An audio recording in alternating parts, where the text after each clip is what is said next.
2024ರ ಲೋಕಸಭಾ ಚುನಾವಣೆಯಲ್ಲಿ ತುಮಕೂರು ಲೋಕಸಭಾ ಕ್ಷೇತ್ರದಿಂದ ಕಾಂಗ್ರೆಸ್ ಅಭ್ಯರ್ಥಿಯನ್ನು ಗೆಲ್ಲಿಸಿಕೊಂಡು ಬರಬೇಕೆಂದು ಹೈಕಮಾಂಡ್ ನನಗೆ ಜವಾಬ್ದಾರಿ ನೀಡಿದೆ ಎಂದು ಗೃಹ ಸಚಿವ ಜಿ. ಪರಮೇಶ್ವರ್ ತಿಳಿಸಿದ್ದಾರೆ.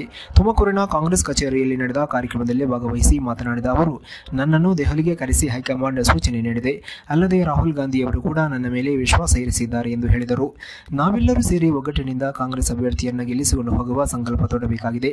5 ಗ್ಯಾರಂಟಿಗಳನ್ನು ನೀಡುತ್ತಾ ಇರುವ ಕಾಂಗ್ರೆಸ್ ಸರ್ಕಾರದ ನಿಲುವಿನಿಂದ ಅಭಿವೃದ್ಧಿಗೆ ಹಣವಿಲ್ಲ ಎಂದು ಹೇಳುತ್ತಿರುವ ವಿರೋಧಿಗಳು ಒಂದು ರೀತಿ ಬಡ ಜನರ ವಿರೋಧಿಗಳಾಗಿದ್ದಾರೆ ಎಂದು ಹೇಳಿದರು.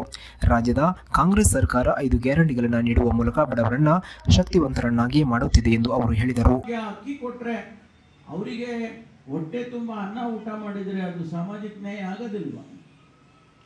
ಇದನ್ನ ಅವರು ಟೀಕೆ ಟಿಪ್ಪಣಿ ಮಾಡಿ ಕಾಂಗ್ರೆಸ್ ಏನೋ ದೊಡ್ಡ ತಪ್ಪು ಮಾಡಿದೆ ಅಂತ ಹೇಳಿ ಬಿಂಬಿಸೋದಕ್ಕೆ ಹೋಗ್ತಾ ಇದ್ದಾರೆ. ಅದಕ್ಕಾಗಿ ಕಾಂಗ್ರೆಸ್ಸಿನ ಕಾರ್ಯಕರ್ತರು ಅದನ್ನ ಹೇಳ್ತಾ ಹೋಗ್ಬೇಕು.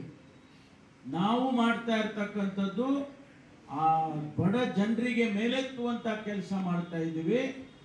ಇದು ನಿಮ್ಮಿಂದ ಆಗೋದಿಲ್ಲಪ್ಪ, ಬಿಜೆಪಿಯವರಿಂದ ಅಂತೇಳಿ ನಾವು ಜೋರಾಗಿ ಹೇಳಬೇಕಾಗ್ತದೆ. ಆ ಕೆಲಸನ ನಾವು ಮಾಡಿದಾಗ ಮಾತ್ರ ನಾವು ಇವತ್ತಲ್ಲಿ ಅಧಿಕಾರದಲ್ಲಿ ಇರೋದಕ್ಕೆ ಅರ್ಹರಾಗ್ತೀವಿ ಅಂತ ಹೇಳಿ ನಾನು ಈ ಸಂದರ್ಭದಲ್ಲಿ ಹೇಳ್ತೇನೆ. ತಾವೆಲ್ಲ ಇವತ್ತು ಇಷ್ಟೊಂದು ಸಂಖ್ಯೆಯಲ್ಲಿ ಬಂದು ಈ ಕಾರ್ಯಕ್ರಮವನ್ನು ಇಷ್ಟು ಅಚ್ಚುಕಟ್ಟಾಗಿ ನಡೆಸ್ಕೊಂಡಿದ್ದೀರಿ. ಅದಕ್ಕಾಗಿ ತಮ್ಮೆಲ್ಲರಿಗೂ ಕೂಡ ನಾನು ಹೃತ್ಪೂರ್ವಕವಾದ ವಂದನೆಗಳನ್ನು ಹೇಳಿ, ಕಾಂಗ್ರೆಸ್ಸು ಇನ್ನು ತುಮಕೂರಿನಲ್ಲಿ ಗಟ್ಟಿಯಾಗಬೇಕು. ಅಧ್ಯಕ್ಷರು ಇನ್ನೊಂದು ಸ್ವಲ್ಪ ಜೋರಾಗಿ ಹಾಕ್ಬೇಕು, ಧ್ವನಿ ಜೋರಾಗಬೇಕು ನಿಮ್ಮದು. ಯಾಕೆಂದರೆ 24ಕ್ಕೆ ನಾವು ಚುನಾವಣೆಗೆ ಹೋಗ್ತಾ ಇದ್ದೀವಿ, ಮತ್ತೆ ಲೋಕಸಭೆ 24 ಚುನಾವಣೆಗೆ ಹೋಗ್ತಾ ಇದ್ದೀವಿ, ಅಥವಾ ತಾಲೂಕು ಪಂಚಾಯತಿ ಜಿಲ್ಲಾ ಪಂಚಾಯತಿ ಚುನಾವಣೆಗೆ ಹೋಗ್ತಾ ಇದ್ದೀವಿ. ನಾವು ಕಾಂಗ್ರೆಸ್ ಪಕ್ಷ 24ಕ್ಕೆ ನಾವು ಲೋಕಸಭೆಯಲ್ಲಿ ತುಮಕೂರಿನಲ್ಲಿ ಗೆಲ್ಲಲೇಬೇಕು.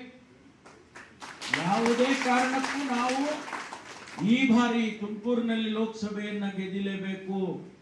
ಇದು ನಮ್ಗೆ ಆದೇಶ ಆಗಿದೆ. ಡೆಲ್ಲಿನಲ್ಲಿ ನಮ್ಮನ್ನೆಲ್ಲ ಕರೆಸಿ ನನಗೆ ಒಂದು ಜವಾಬ್ದಾರಿನ ಹಾಕಿದ್ದಾರೆ ರಾಜೀವ್ ಗಾಂಧಿ ಅವರು, ರಾಹುಲ್ ಗಾಂಧಿ ಅವರು ಮತ್ತು ನಮ್ಮ ಅಧ್ಯಕ್ಷರಾದಂಥ ಮಲ್ಲಿಕಾರ್ಜುನ್ ಖರ್ಗೆ ಅವರು.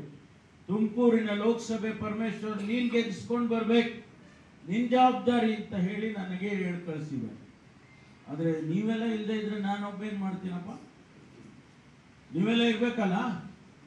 ಇವತ್ತು ಸಂಕಲ್ಪ ಮಾಡಿ ರಾಜೀವ್ ಗಾಂಧಿ ಹೆಸರಲ್ಲಿ, ದೇವರಾಜ ಅರಸು ಹೆಸರಲ್ಲಿ ಕಾಂಗ್ರೆಸ್ ಕಚೇರಿಯಿಂದ ಆಚೆ ಹೋಗ್ಬೇಕಾದ್ರೆ ಸಂಕಲ್ಪ ಮಾಡಿ ಹೋಗ್ಬೇಕು. ನೀವು ಈ ಬಾರಿ ಲೋಕಸಭೆಯಲ್ಲಿ ನಾವು ಗೆದ್ದಿಸ್ಕೊಂತೇವೆ ಕಾಂಗ್ರೆಸ್ ಪಕ್ಷ ಅಂತ ಹೇಳಿ ಸಂಕಲ್ಪ ಮಾಡಿ ಹೋಗ್ಬೇಕು.